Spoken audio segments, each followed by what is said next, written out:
Stephen Mansfield, New York Times bestselling author and speaker.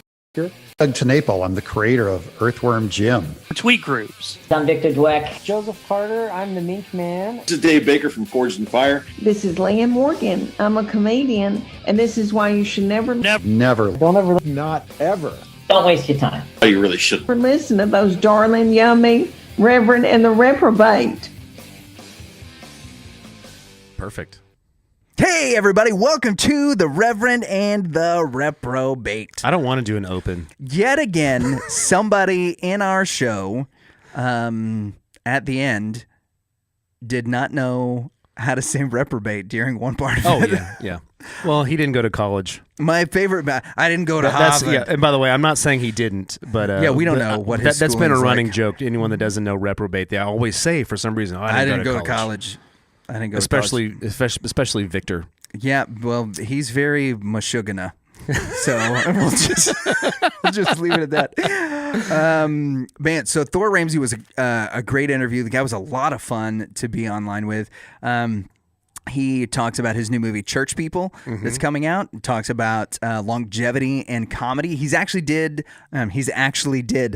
Also, his grammatical has rubbed off on me. Also, he's worked a lot with some of our former guests, with guys like Jeff Allen that have also had long comedy careers, and he has a similar story to Jeff and his coming to faith after having started comedy in the general market, realized that his faith was something that now had to be more important and more real to him. And as that, journey progressed, that his comedy's changed. That was an interesting story that I had heard nothing about. It talks a little bit about working with Wes who Josh Doberman. Yeah. And just a plethora of people that helped to make this movie happen. A lot of the stuff about rewrites, some behind the scenes stuff on how exactly that operated. Oh, that sounds like a nightmare. It really does. I but already don't like writing. Just imagine going through like 8 rewrites for a movie. I think he says at one point he did 30 on his own before Wes came on board, and Wes, who's a great friend and a magician, was able to go in and make some changes. They fought in order to keep the movie a satirical comedy. I'm so glad that they did. I am too. So they would have ruined that poor movie, making it all serious. Right. We need comedy, you guys. That the world needs to laugh. We need comedy. The world needs comedy. Make funny movies. Also, and make funny movies or movies about zombies. Yeah. And if you combine the two, you've got Zombieland. And if you are a pastor and you can't make the gospel interesting, just read it. Yeah, Thor says go home. So, without further ado, ladies and gentlemen, reverends, reprobates, retrobates. Welcome to Removing Moles for Movies. Oh, yeah. You'll find out. Check it out. Like and subscribe. Let's go. Let's do it. Will Danley, Expo, on our lines today. We are joined by a legend in Christian comedy. And I say that in one of the most positive ways, because there is something to being a legend, as we learned from Jeff Allen, that means that you're old. That's what Jeff said. Those aren't our words. But it also means that you've got some staying power and sustainability. I first learned of our guest because he was on tour with Shonda Pierce. He's also a prolific. Yeah. Also a prolific author. He's got The Protest Show, which is a podcast that he does. He's a writer and stars in the movie Church People. Welcome to the show, The Reverend and the Reprobate. Yeah. Thor Ramsey. What's going on, boss? Church, man, that is old. So you must have been watching me when you're like 8, watching Bananas or something. Somewhere in there, yeah, like right after the Wiggles was Thor Ramsey on Tuesday mornings.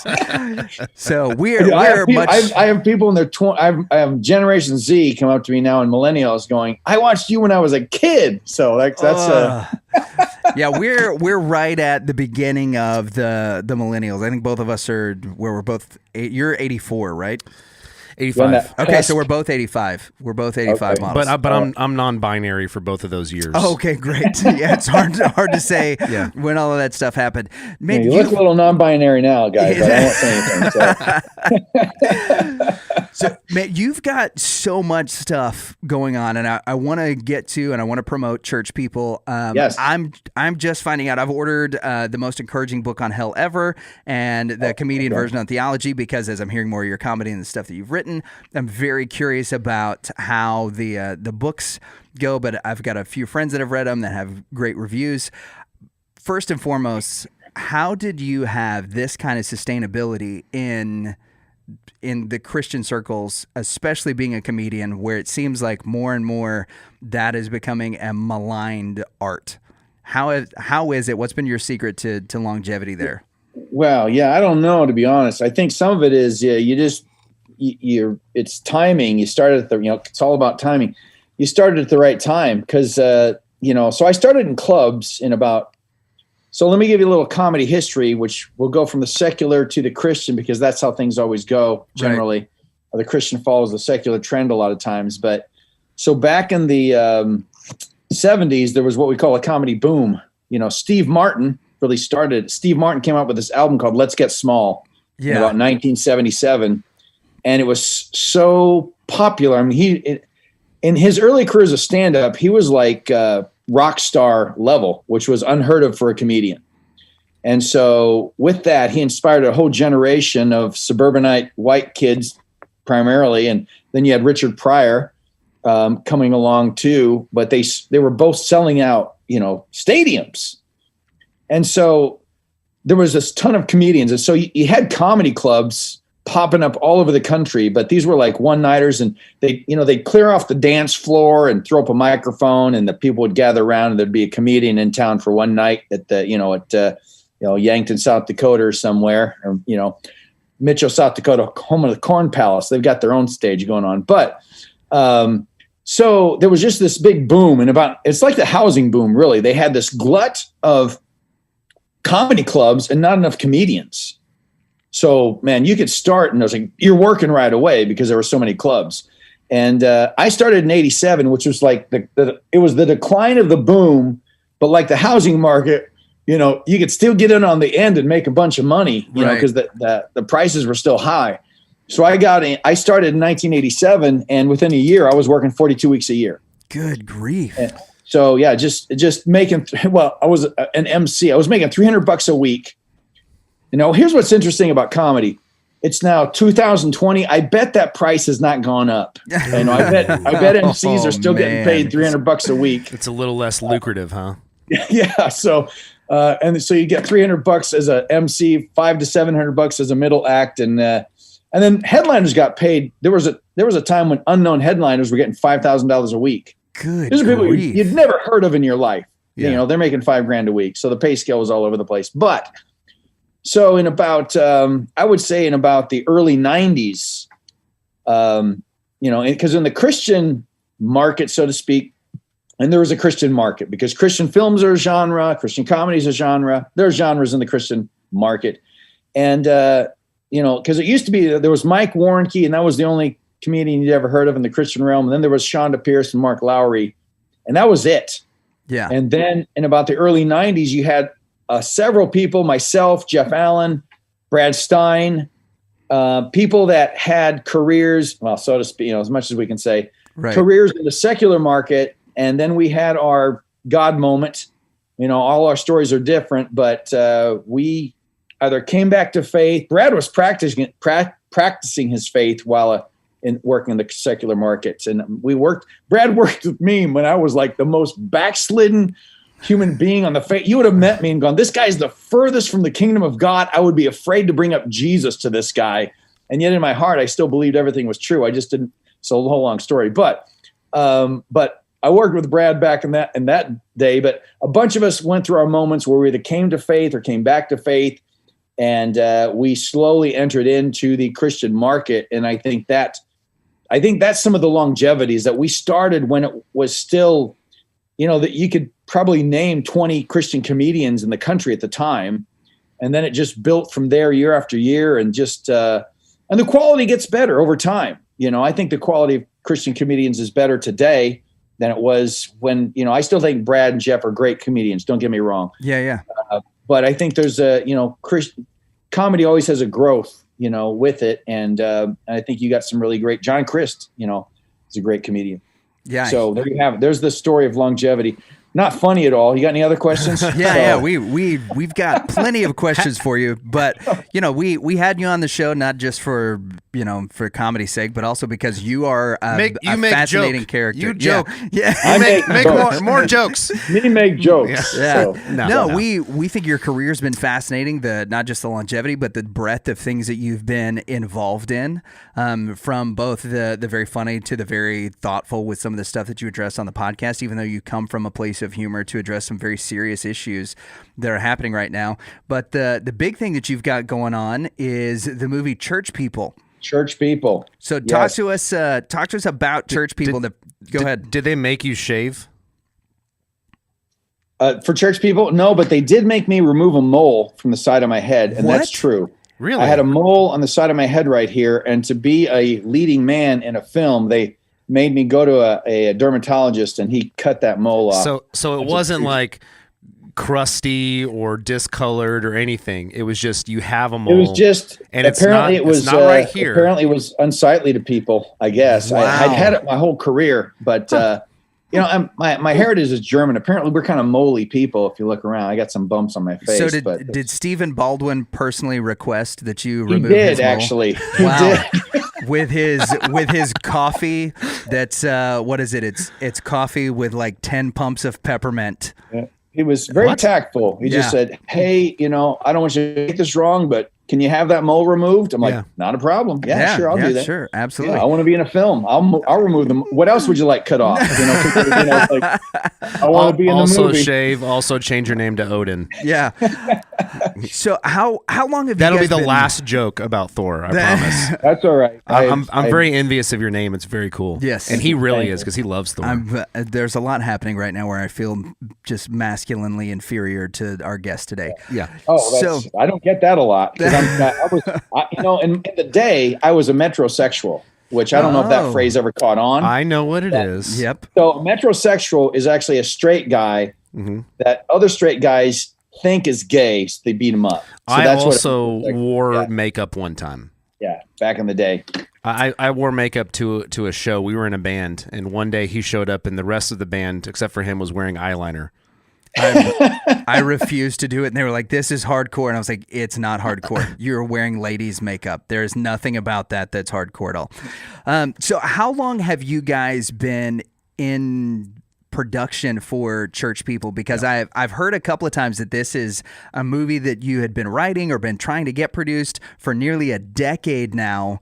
That's accurate. Yeah, what's that journey been like, and how long have you actually been working on it? So I started the script probably in about 2009. So I'd written a couple of romantic comedies for the general market, high concept. I like big ideas. Right. And, so they were high concept romantic comedies, but I was trying to do something for the Christian market that was just kind of slice of life. I was monitoring independent features. And so Jon Favreau, that your listeners might know from he created The Mandalorian. Yeah, everything. Yeah. He's fantastic. Speechwriter for President Obama. Those episodes. He's a speechwriter for President Obama? Yeah, he was a speechwriter for President Obama. No lie. Jon Favreau? Jon Favreau was. Yep. The guy who wrote Elf and directed it? He didn't write Elf. He directed Elf. Yeah, the guy that directed Elf and directed the first Iron Man movie he's was also a speechwriter for President Obama. Chef. He's an actor. He played Rudy's frumpy friend in the movie Rudy. Yes. Mm-hmm. But all that to say, Elf is one of my favorite movies. But I think his first directorial debut was about 2010 in a movie. It was a movie called Swingers. Yep. And Swingers, it was made for $200,000. It was a slice of life about a guy whose girlfriend breaks up with him and his buddies are trying to help him get over it. That's the whole premise. And it was a cute little film. I liked the tone of it. So I tried to take that tone and bring it to the Christian world. And I was just writing a story about a youth pastor in crisis. And that was the whole idea. Right. So back when I had a career I really cared about, I had a manager, and he got me a meeting with Sony Faith. As you get older, you care less about these things. So I'm at that stage now where I'm willing to talk about anything. I understand. Yeah, I think we're on that road. Yeah, I think we're not there yet, but we're on the road. Here's the thing. We're I'm old finding souls. if you get there sooner, it actually helps your career. Once you stop Just caring don't about care. your career, that's the best thing you can do for your career. I don't understand. I don't know how that is. But anyway, I got a meeting with Sony. They were Sony Affirm, which is like the Christian division of Sony Pictures. And so I went in there, and the night before I took 2 friends out to dinner, and I'm like, I'm practicing my 2-minute pitches on you for these, because I got these solid screenplays. I'm going to give them these 2-minute pitches for these romantic comedies. They're going to go for one of these because these are amazing ideas. And so I'm pitching these, screenplays to them and my 2-minute pitch. And they're like, did you not prepare for this meeting? We're faith-based. We want a faith-based comedy. So they didn't say comedy. We want a faith-based story. So I got this idea about a youth pastor in crisis. They're like, we want to see that. So I said, well, give me a week, because I only had 30 pages of it. And I didn't tell them that. So I went home that week, wrote Good it, call. sent it off. And there's a guy, he's still there, Josh Nadler, who's at Sony Affirm. He's a great guy. He calls me up and gives me notes over the phone. And so I do a rewrite, send it off to him. He does this 5 times. And I'm like, I think this is just normal, but apparently it's not. But he's that good a guy where he gives me notes on my screenplay 5 times. And the last meeting, he said, what your story needs right now to bring all the characters together is a big idea. And I'm like, it's like, I was a high concept guy, but I was trying to go slice of life because it's, low budget. Right. But he goes, you need a big idea. I'm like, okay, my antennas are up. I'm looking for a big idea. And I was part of a church plant back in the day. I wasn't the lead pastor, but I was a part of a church plant. I've always had a heart for the church. And so my best friend, who's the lead pastor, calls me up and he goes, you're not going to believe what Mars Hill is doing. They're defunct now, so I can use their name. Right. Now, which Mars Hill was this? Mark Driscoll's Mars Hill. Okay. Gotcha. So Mark Driscoll, Mars Hill Church, not the Rob Bell. They're still in existence, I think. I think Rob Bell, crashed and burned, but right. Mars Hill, Grand Rapids is still around. I don't know if they're called Mars Hill anymore, but this is Mars Hill, Seattle, Mark Driscoll. And my friend calls me up. You're not going to believe what Mars Hill is doing for Good Friday. I'm like, what? No this way. is me. This is No him. way. What are they doing? And he's like, they're crucifying No way. someone. I go, that's what I said. No way. He goes, no, I'm looking at their social media. I'm like, I got to check this out. So I get on social media. This is me on social media. And it turns out that they were only doing a passion play, but it was going to be so graphic that all their warnings about blood and fainting and stuff were so. It seemed like he interpreted it as they were actually going to crucify someone. But here's what I realized: that so many American evangelical pastors had done such crazy things to attract people to church. It's not that crazy. It's not completely BMX far-fetched. bikes jumping around and little motorcycles and Superman roller coasters. costumes, Yeah. all this stuff. That for a moment, my friend and I actually believed that an American evangelical church would actually crucify someone. Mm-hmm. And at that moment, I go, I've got my big idea. I knew that was going to be it. And so that became the centerpiece of all the 30 rewrites after that. And as that pretty much stayed the central idea of the story, which played into, a serious issue. But I always say to people, church people is a satire. We had to, this is a story in itself. We had to fight to keep it a comedy. Good. And I'm it's glad you actually did. Really? It's actually, there's a funnier movie on the cutting room floor than there is actually, but people are liking it. I'm still happy people call it a comedy. Right. But it's a satire. And I always tell people, it's like, you can only satirize what you love, because when you satire, and we love Jesus, we love the church. So it doesn't come across as mean, because if you've ever seen a satire from someone who doesn't love what they're satirizing, it comes across Saturday Night Live and Trump and everybody in Trump. Yeah, it gets very mean. It's not, and meanness is really not, it's just for the sake of people writing it. Yeah. When you satirize something you love, there's actually a redemptive quality to it. And I think church people is clearly redemptive when you watch it. I don't know if you guys have seen it yet, but it's redemptive. We should have sent you a screener. Well, we're trying to we wanted to talk to you a little bit about the online screening process. Yeah. Because that to me is completely fascinating, the way that you guys are doing the online screenings now, where you can sign up. If you go to churchpeoplefilm.com, there's a way that you can sign up to watch the movie online. You can buy tickets for it. They're $19.99 a piece. And then there's a 4-hour window where you get to watch it, and an opportunity for a Q&A on some of these different appointments. And you have 4 hours to watch the movie, and then all of the bonus content and stuff that you guys have to go along with it. this is a wonderful way to pivot during COVID, and I wanted to know what that experience has been like doing some of the virtual screening stuff. Well, all the interviews have been like this, so it's been just what you're experiencing now. That's what it's been like. Oh, great! Except that we're way funnier. Right? Yeah, we're better than most of those Yes, people. absolutely. Yes, absolutely. Thank you.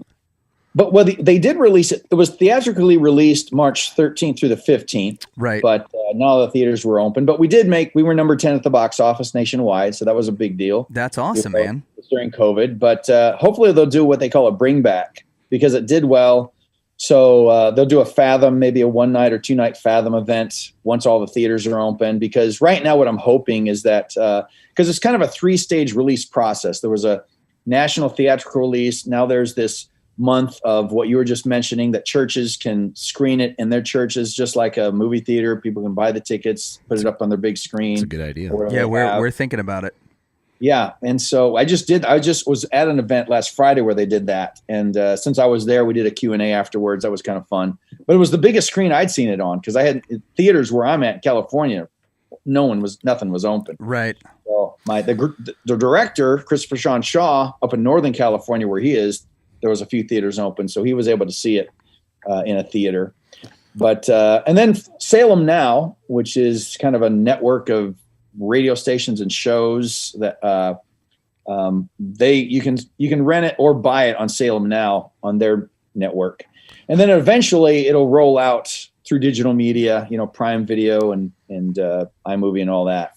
Well, I'm very glad that you made it. I think the church. I think we as a nation are ready for satire. Yes. For I mean, we love the Babylon Bee. It's the funniest stuff. Yeah. It's the funniest thing that's out right now. It's and the trailer for Church People had me laughing hysterically when it got to the big idea. I'll put that trailer up against any movie trailer. Yep. That Collide Media that put the trailer together did such a great job, because if you guys are like me, and it's like, if you're in between your series and you don't know what to watch, you're searching for something, and you'll end up on iMovie or whatever, and you'll start watching trailers. Yeah. And I'll literally sit there 40 minutes later. I'm like, I've just spent 40 minutes watching trailers. I'm not going to watch anything now because I've already spent half the time I could have watched a movie. I'm frustrated with myself. But I will say, after watching all these trailers, I'm like, our trailer is one of the best trailers going. It's hysterical. Great. And I couldn't believe it was trailers. Come back, watch our trailer, and you go, "That's one of the best trailers I've seen tonight." Yeah, and I couldn't believe this is a church movie. Like this seems like something I'd if I weren't married, or I am married, so I'll take my wife to go see it when the theaters reopen. But I could see me going to the theater to go watch it, which was a unique thought that I had not thought before with all the other Kevin Conroy and. You mean Kevin Sorbo? Oh yeah. Kevin Conroy is the voice Batman. of Batman. Kevin Sorbo's Hercules, and then Kirk Cameron is a lot of people. Yeah. So let me do. I have to make a quick call. Believe it or not. No, you're Kevin good. Sorbo. I've got a Zoom meeting scheduled for right now because I forgot about this interview. I just have to tell him I'm going to be a little late. Sweet. Oh, I thought you were about to call Kevin Sorbo. That would be great. No. Yeah. I'm actually calling Christopher Sean Shaw. Oh, hey. Well, just tell him to pop on. Yeah, hey. So I have this interview. I'm doing a podcast right now. I completely forgot about it. So as soon as this is over, I'll jump on later. But anyway, yeah. So it's opened up some doors, So we're having meetings, talking to people about other screenplays, I've written, and trying to get other projects on the.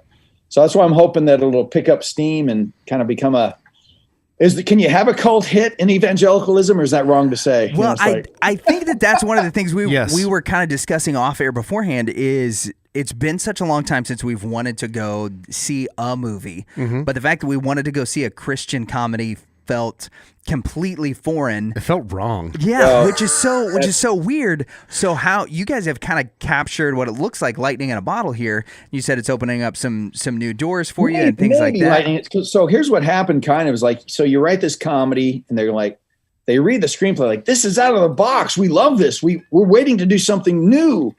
And then it gets funded. Right now you have money involved and like, oh no, we better play it safe. We better go back because, well, if you look at and Christian films are a genre. That's my argument now is the God of Thunder. I don't have because I struggled with it before. I struggled with the Christian genre. Even as I was doing stand-up, I struggled with the Christian genre. But now I'm all for it because, people give Christian films a lot of flack. And you guys make a lot of bad films. And I'm like, yeah, so what? I would say to the secular audience, you guys do too. As a matter of fact, you guys make more bad films than we do because there's more of you. Yeah. Now, you make better films? Yeah, because there's more of you and you have more money. So don't criticize us because we need this genre because right now there's not if you're looking to be a creative like writer or director, there's not a voice for you at the table in Hollywood. There's just not. That's the reality. People can argue that with me, but if you want to make a film that has a strong Christian content, we don't have a place at the table. Yeah. You can barely have a place at the table if your politics are conservative in Hollywood, let alone Christian. And those are just facts. So my reasoning now is the subculture of Christian filmmaking or whatever else is vital. It's needed. Otherwise, there's no voice for it and there's no representation. Christians want to see themselves represented in films and different things. So, and that's what Christian films are. They're a genre of film. And to be a genre of film, you have to hit certain points. Now, I think we want to try to be, but if you look at the last decade, Christian films, just same as Christian comedy, the production values of the Christian films have gotten better. The stories have gotten better. The acting has gotten better. It's all gotten better. So, aside from my grammar, but it's all, become much more professional. And we just have to get more creative on our story end. And I think then one day we'll have a crossover. But here's the thing. You can't plan to have a crossover.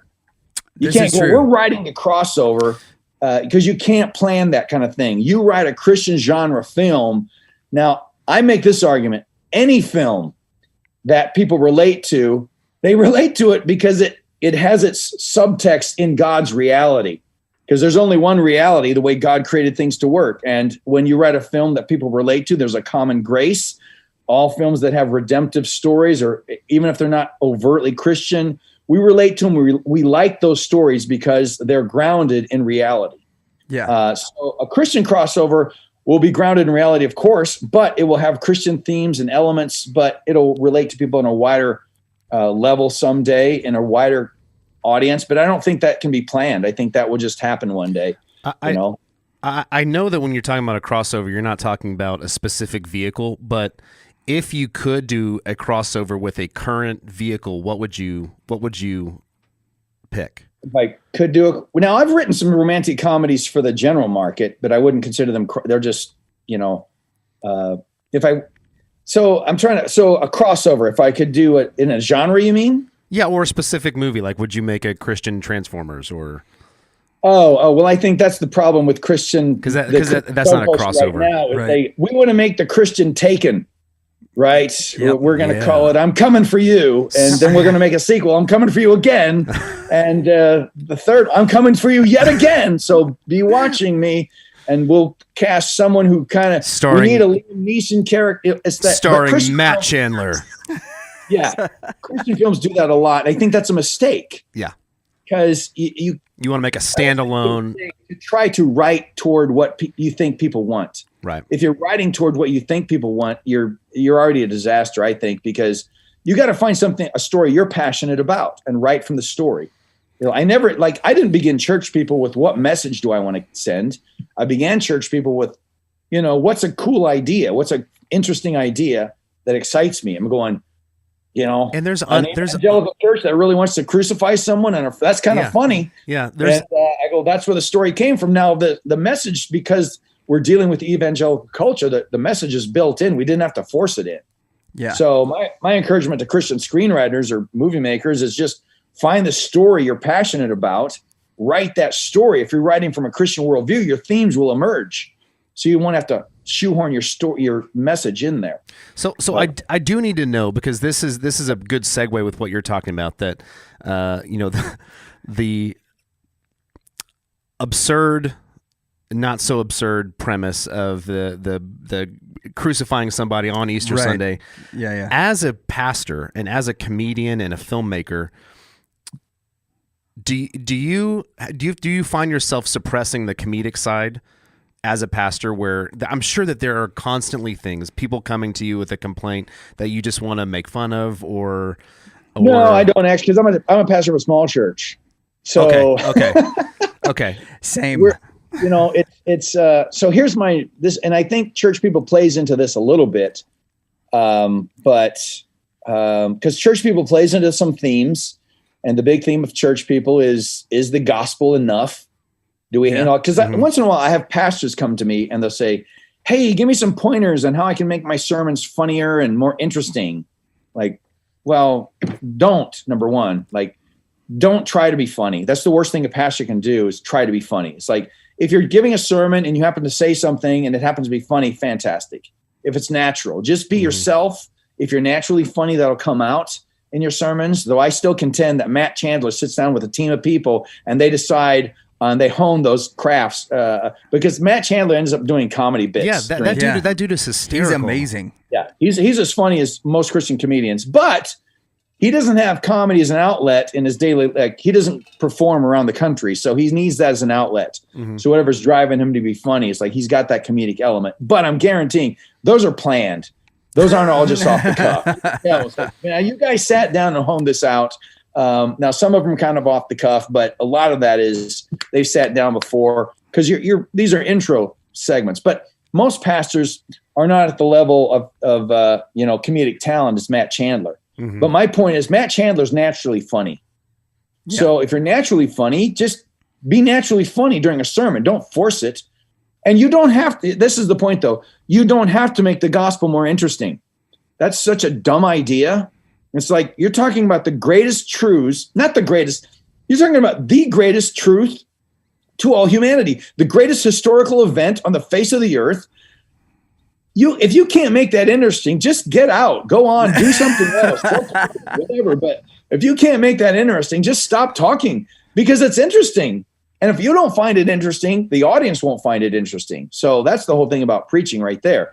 But there was another point. Oh, the other point is this: people coming to you, So here's my thing. I think the biggest, and now this is my serious issue, the biggest issue with the evangelicalism to me today is the mentality.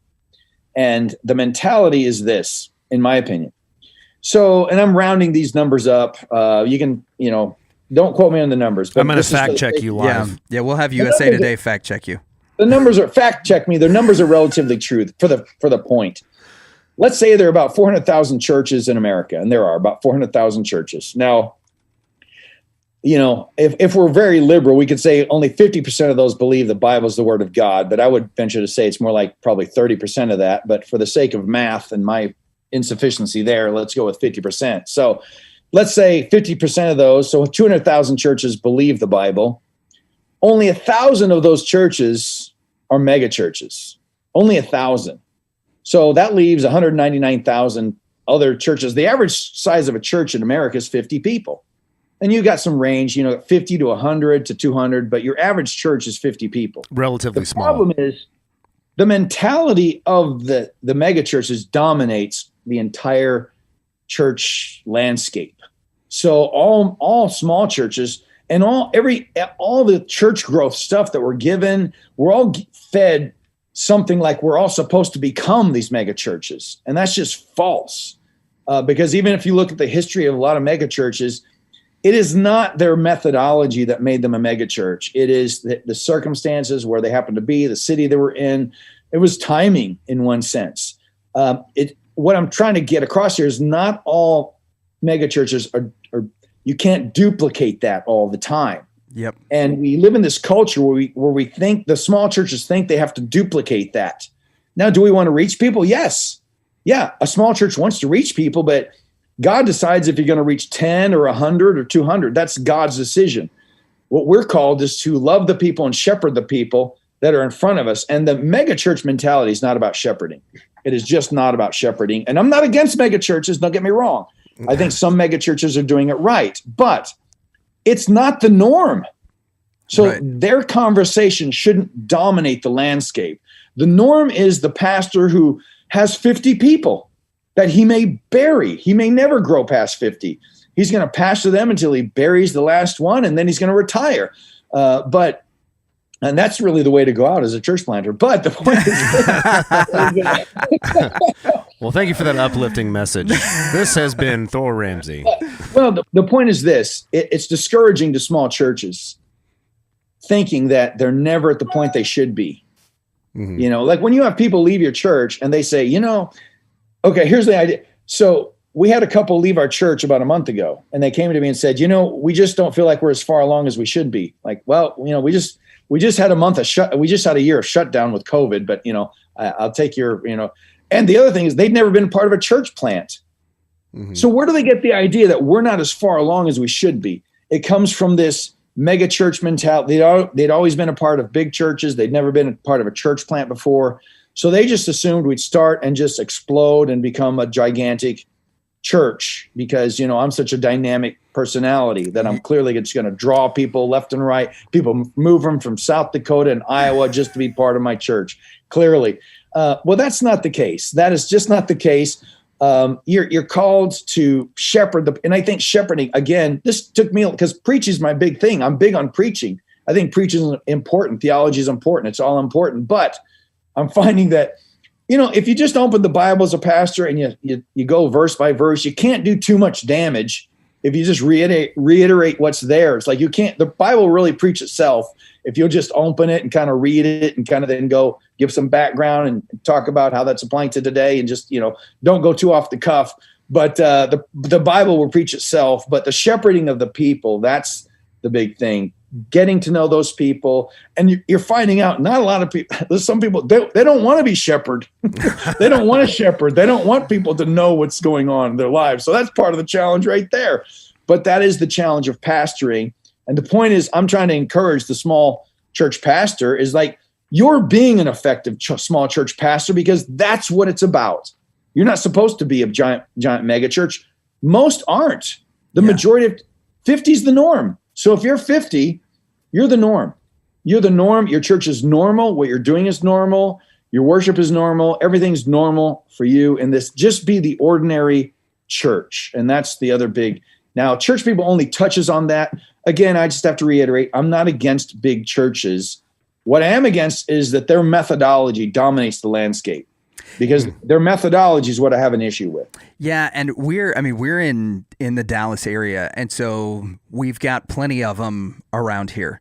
Literally we could stand, and not just mega churches in general, but we could identify 10 easily in our zip code that are over 2,000 members. You could throw a stone and crack a glass cathedral. Yeah. That's exactly. Yeah. And our church, the church that I pastor, you're a mega church. Yeah, we are. I mean, by those standards of if 50 is the norm, we are, because we run about 110. And so you guys are enormous, but I would say because I'll give it 50 to 200. Now I think you have to be. It used to be you had to be 1,000 to be a mega church.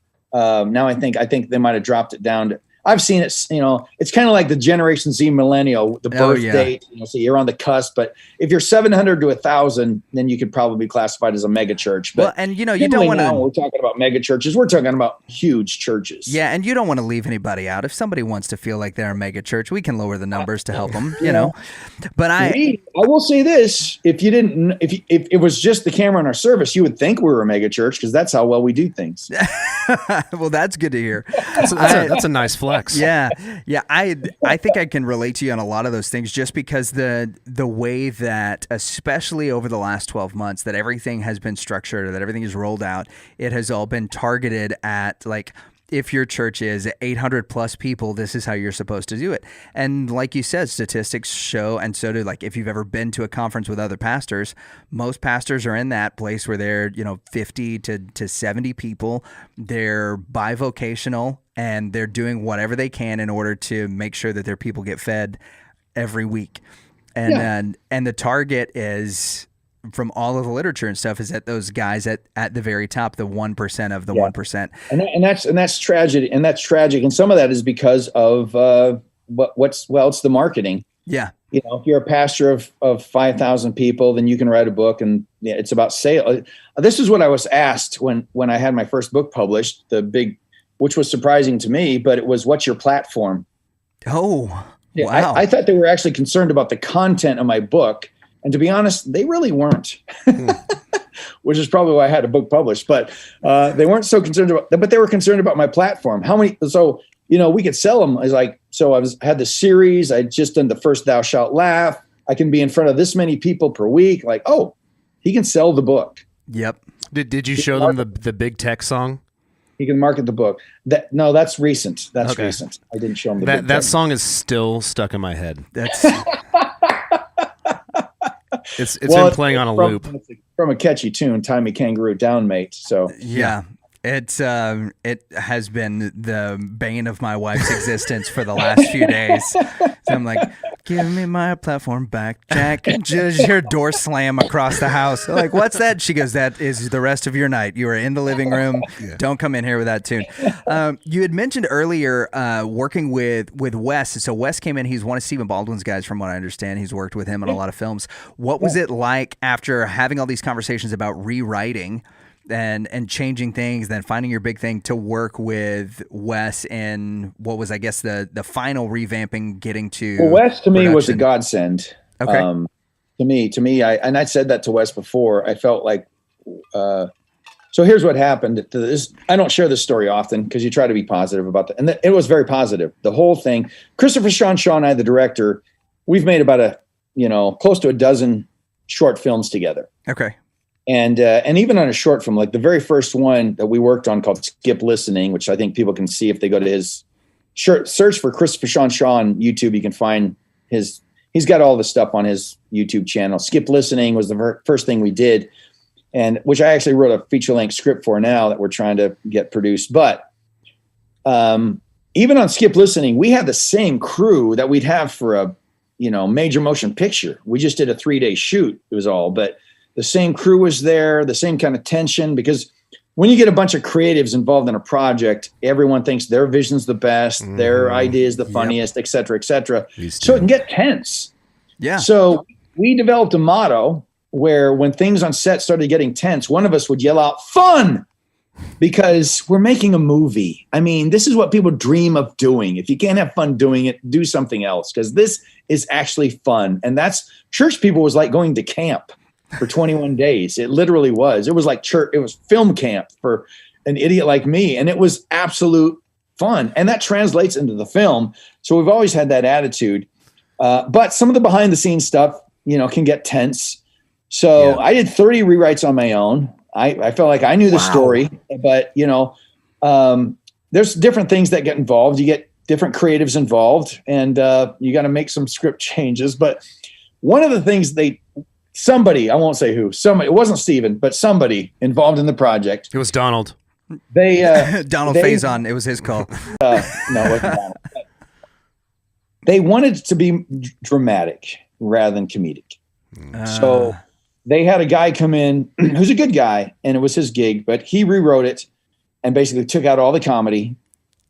And so Wes and I were having because Wes was already on as helping in production at this point. So Wes and I were talking and said, let's go to Steven and see if because the person who did it had kind of power that was more power than we had, right, so to speak. And I'm just talking social power. On paper, we were all the same, but it was one of those things where you just don't want to make a war. So we were trying to be diplomatic. So we went to Steven and said, can we give it a rewrite and just punch it up? It's called a punch up. Yeah. Punch up the script. And so he said, yeah. So we basically spent a month together doing the last rewrite. And that to me was the saving grace of the film. That it stayed a comedy. Now, even after filming, though, they still, because that person was still there fighting for it to be more dramatic, they cut a lot of comedy out. But still maintained the comedy. But I have nothing but good things to say about Wes coming in. We spent a month together. So that's like, I went on a honeymoon with Wes in one sense. So you can't say bad things about a man you went on a honeymoon with. Did you carry him over the threshold? Well, in one sense, when the film ended, I picked him up and carried him off the set. So kind of reversed. Oh, there you go. Well, that was very romantic of you. Good job. Yeah, it was. But yeah, Wes was great to work with. We spent a lot of time together, and I imagine we'll work together. If God wills, we'd work together in the future. Because here's the thing you find: if you say I'll work with somebody in the future, because there was only one person in the whole production like, I'll never work with them again. and it's the person who wants to make it a dramedy, because that's where the tension came from. Right. Yeah. Because the story was there, it was fun, and that was the only struggle with that. Well, thank you for making a fun comedy for Christians, because Yeah. I mean, and I will say it doesn't look like it's for Christians exclusively, but if you've been in church, there's a lot of funny stuff that happens that is worth, like you mentioned, if you love it, you want to laugh about it. You know, there's a lot of good stuff that I saw just in the brief few moments of the trailer that it just looks hysterical. So I can't wait to see it. Yeah, and I think that this is a great movie. And like you said, if you've been in church, if your life has been touched by church in some way, especially negatively, the fact that Christians are able to look at what we're doing from a view where we can poke fun at ourselves and say, we understand that this is ridiculous too, is an absolutely incredible thing. Well, a line we've had almost from the beginning of the project was, Christians have always been funny, just not on purpose.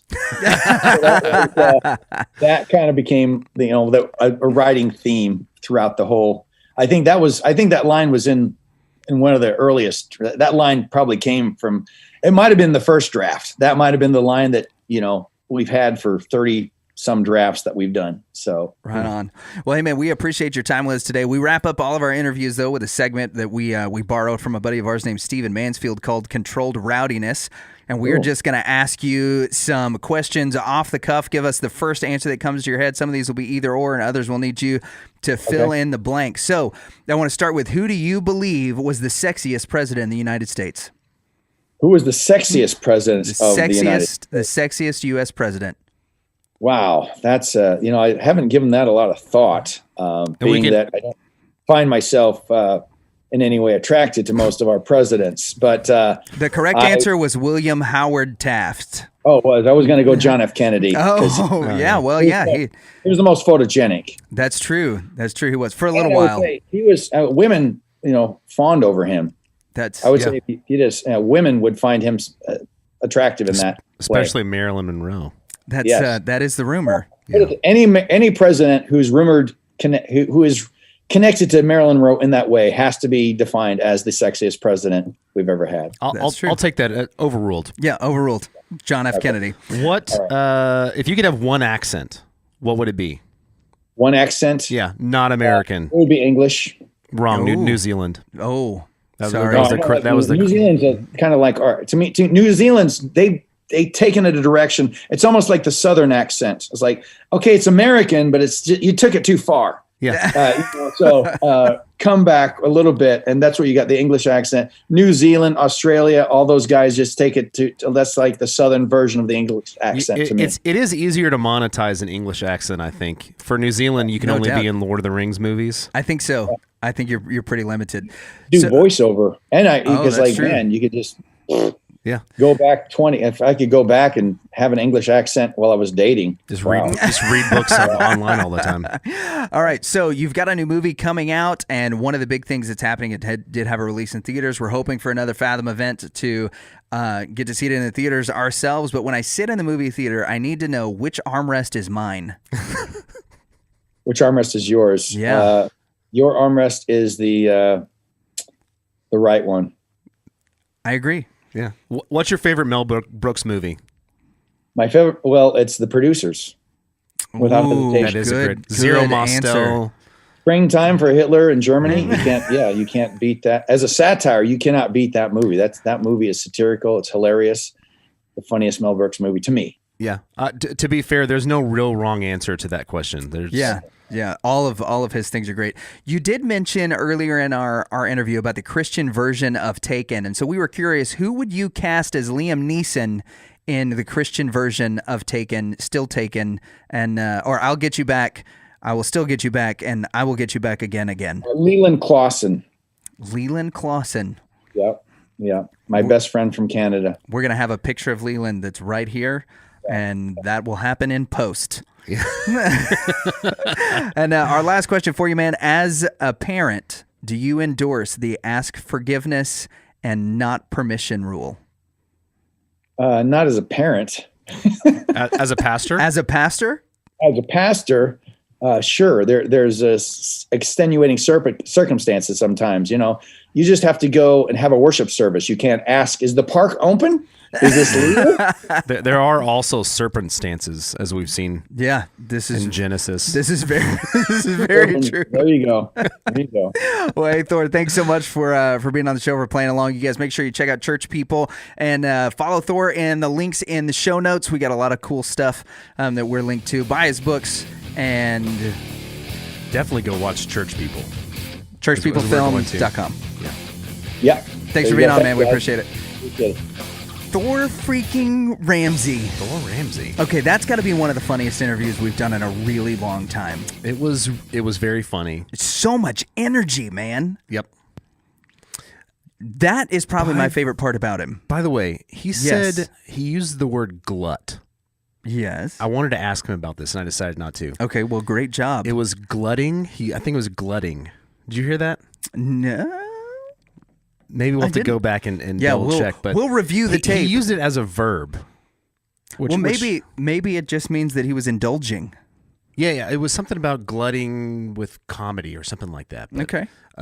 I was fast. I just thought about that. Like, if it's too late now, but if we went back and watched my face, I'm just thinking about that. I'm gonna go back and watch your face. Yeah, that's part of my job, boss man.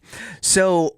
This isn't starting off very well. It's starting off great for me, I think. So Thor has a ton of stuff that he's involved in. We talked about his books. We talked about the movie Church People, which we're both really anticipating watching. Mm-hmm. But I want to talk a little bit about, at the end of the conversation, how we got Thor on. Okay, so we're going to peel back the curtain real quick, and instead of debriefing the interview, we're going to have a screenshot too. Yeah. Okay, so Thor, we booked with, Thor's got a great agent, Tim Grable, with the Grable Group.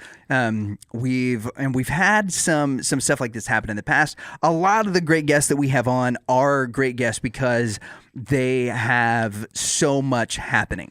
They're working on Thor right now has got a couple of other movie scripts in development that he's working with some other people, and so we're blessed with the opportunity to get on some very, very busy folks.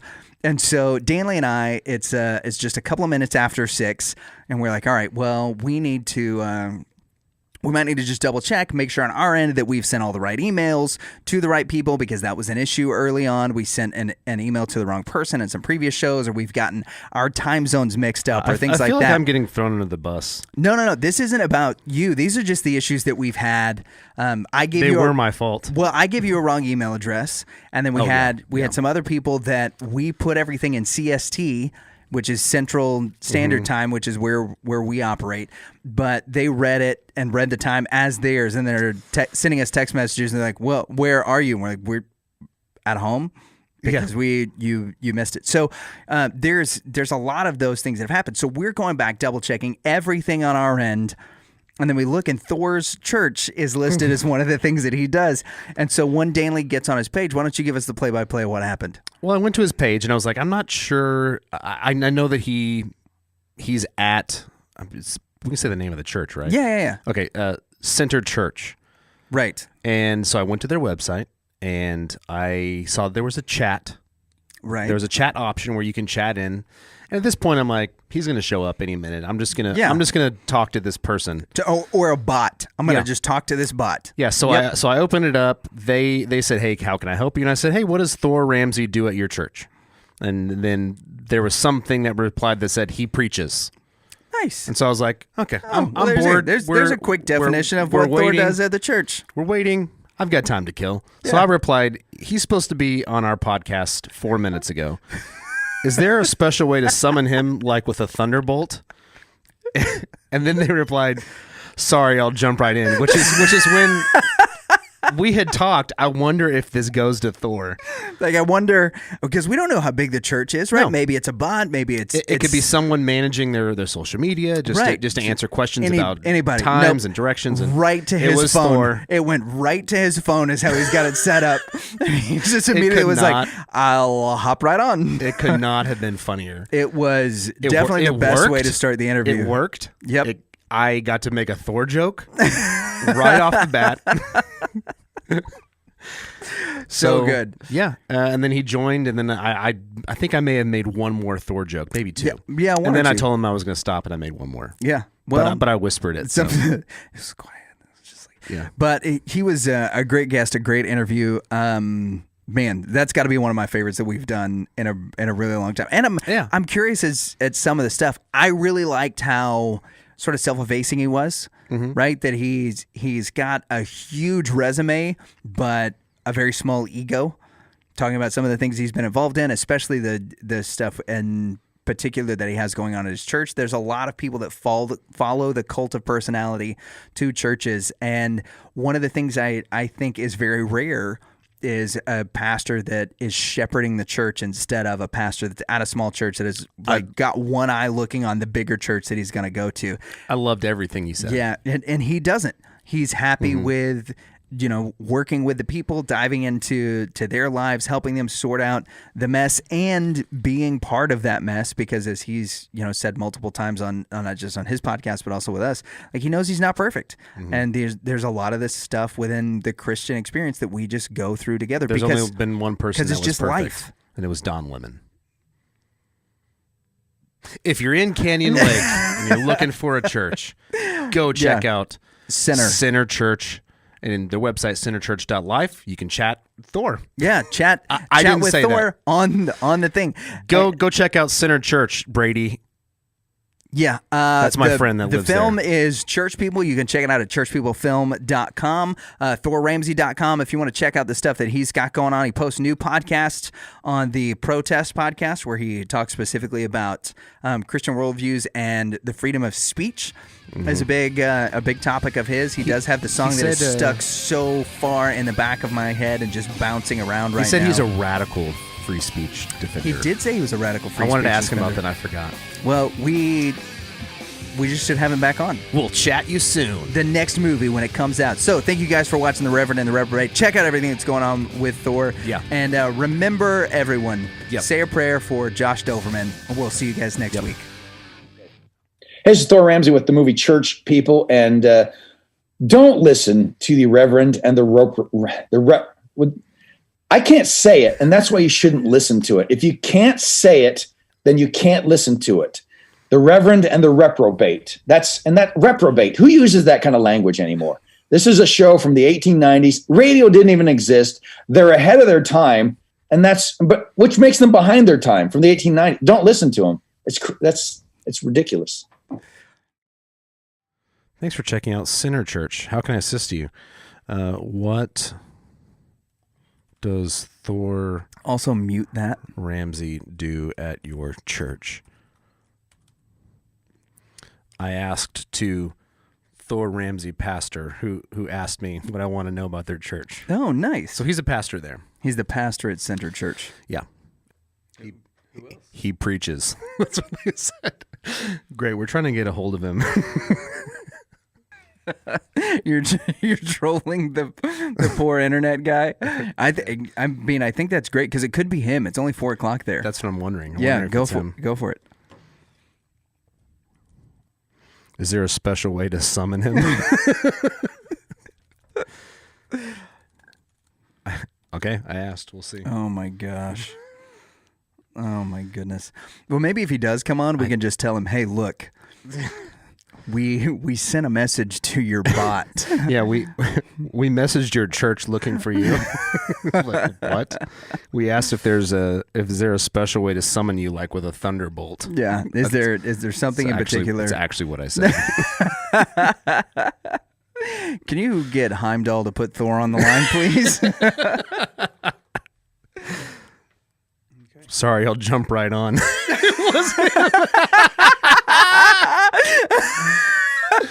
Amazing. That is awesome. What are the odds? You know that he's laughing his butt off. Oh my right now. gosh, that's so